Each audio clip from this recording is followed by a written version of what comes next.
রিশাদ হোসেনের ব্যাটে চলছে ধুমধাড়াক্কা 4 ছক্কা। শ্রীলঙ্কার বিপক্ষে চট্টগ্রামে 18 বলে 48 রানের সেই তাণ্ডব নিশ্চয়ই লম্বা সময় মনে রাখবে টাইগার ক্রিকেট ভক্তরা।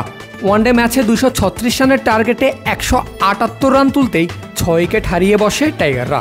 নিশ্চিত হাতে থাকা ম্যাচ নিয়ে শুরু হয় শঙ্কা। তখনই মাঠে নামেন রিশাদ। 5-4 আর 4 ছক্কায় তুলেছেন 267 স্ট্রাইক রেটের এক ঝড়। যেই ঝড় বাংলাদেশকে শঙ্কামুক্ত তো করেছেই, জয় এনে দিয়েছে অনায়াসে। তার আগের সপ্তাহেই সিলেটের মাটিতেও একই রূপে দেখা গিয়েছিল রিশাদকে। একই দলের বিপক্ষে বড় ব্যবধানে ম্যাচ হারের পথে বাংলাদেশ। 20 ওভারে 174 রানের টার্গেটে খেলতে নেমে মাত্র 32 রানে 6 উইকেট নেই টাইগারদের। এরপরেই লাক্কাতুরা দর্শকরা দেখেছে রিশাদ শো। 30 বলে খেলেছেন 53 রানের ইনিংস, যেখানে নেই কোনো 4-এর মার। তবে ঠিকই 42 রান এসেছে বাউন্ডারি থেকে, অর্থাৎ ওই ইনিংসে 7টা ছক্কা হাঁকিয়েছেন এই ব্যাটার।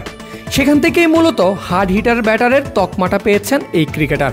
আর লক্ষ্য করলেই দেখা যাবে হার্ড হিটার রিশাদ যেই ব্যাট দিয়ে বলকে তুলোধুনো করেন, সেটি কোনো বিদেশি নয়, বরং দেশীয় MKS এর ব্যাট। দেশি ব্যাট হাতে দেশের মাটিতে ঝড় তোলা রিশাদ এবার পাড়ি জমিয়েছেন আমেরিকায়। উদ্দেশ্য টি-20 বিশ্বকাপ। আর বিদেশের মাটিতেও টাইগার ব্যাটারের সঙ্গী দেশি MKS।